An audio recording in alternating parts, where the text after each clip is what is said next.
RC family, EKJ 24,000 here. Just let's get back to the basics, man, of your car setup. Let's get back to the basics. And what I mean by this, here we go. Let me swap this around. Okay, RC family, I'm back.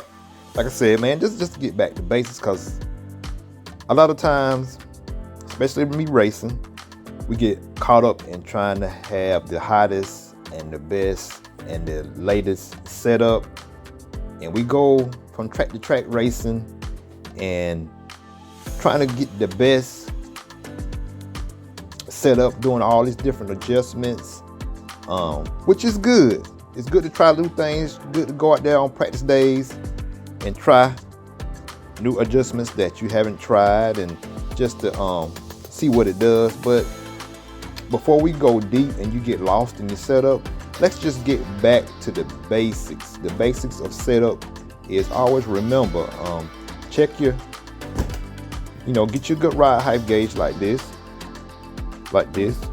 J Concepts gauge, whatever. Just get what you have. Get whatever you got. And just remember to check before each run, before your practice session. Remember just to check your ride height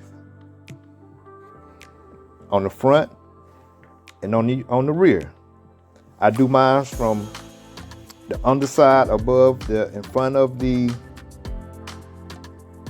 C block in the front, and then I measure mine behind the B block up under the chassis.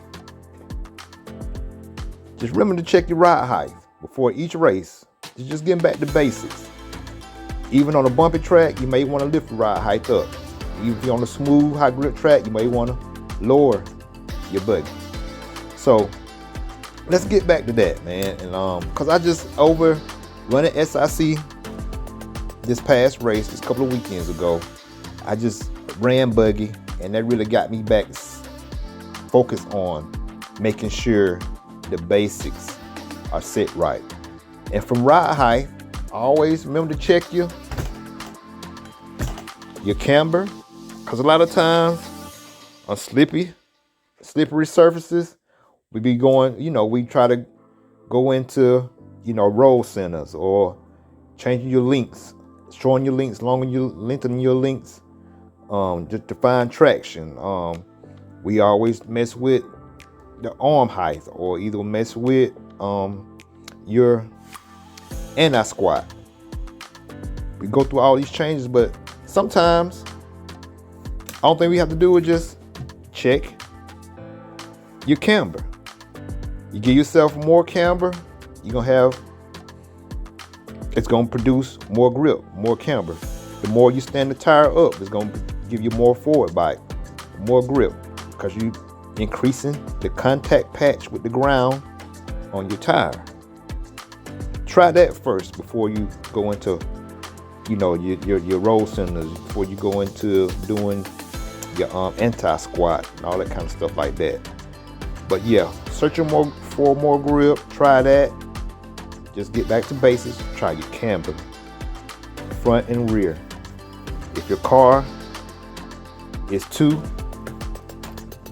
twitchy, you may wanna give yourself a little more front toe out.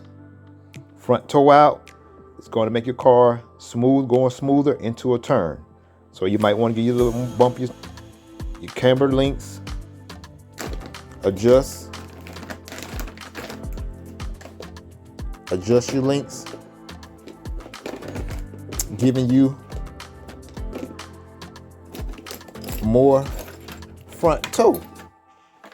Do that. Try that first. I'm looking for my gauge. But yeah, give yourself a little bit more front toe. If you want your car to be more nimble, getting into the corners quicker,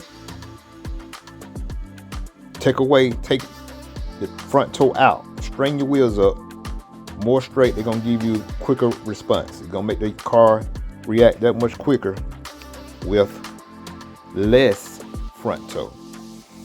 And How you check the toe angle, if you don't have a toe gauge, is you can measure the angle from, just say your top, your shock screw to your tire. If that angle, whatever's longer, to measure that angle between there with get your calipers.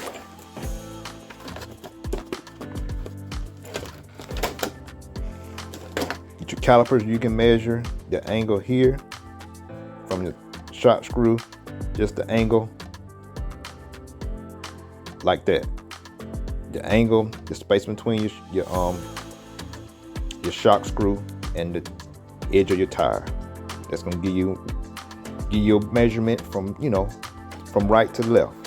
So yeah, just get back to the basics, man. This is just the basic things you can do. You can also just turn your Camber link this the long way. I think let me get my truggy one.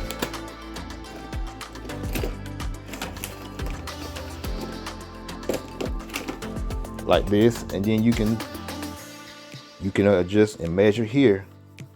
If you have a longer camber gauge like this, you can measure the angle from the front bumper to the tire and just see what number is on right here. So you can measure like that too for your front toe. But yeah, all this video is about, like I said, is getting back to basics. A lot of times we go through a lot of setups and get lost in setup, but 9 times out of 10, if you just get back to basics, and like I said, give yourself a little bit more camber, or either you can give yourself a little bit more real toe, and that comes with having, putting 3 degrees in your D block. You can try that, but before I even do that, I would adjust my rear camber to give me more grip. If I'm too locked in, then I'll take away some camber. Or if it's too slick, I need more grip, then I add some camber.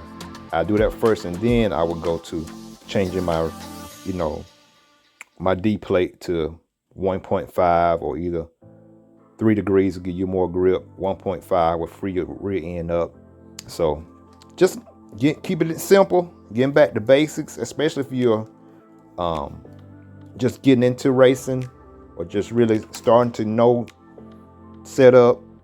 Just keep the basics real simple, and you'll be amazed how much just those simple things makes the big difference in your race program and how your car handles. And always the number one thing that always affect your setup is your tire selection.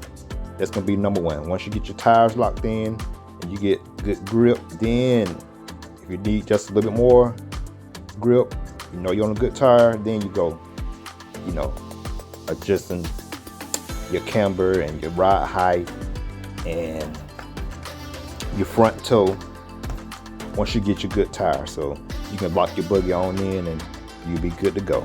Again, it's EKJ 24000 here. Just wanted to get back to your basics. Keep it basic, and then you can, further advance after you get the basics down pat. It's EKJ 24000 here. Miyako, looking good.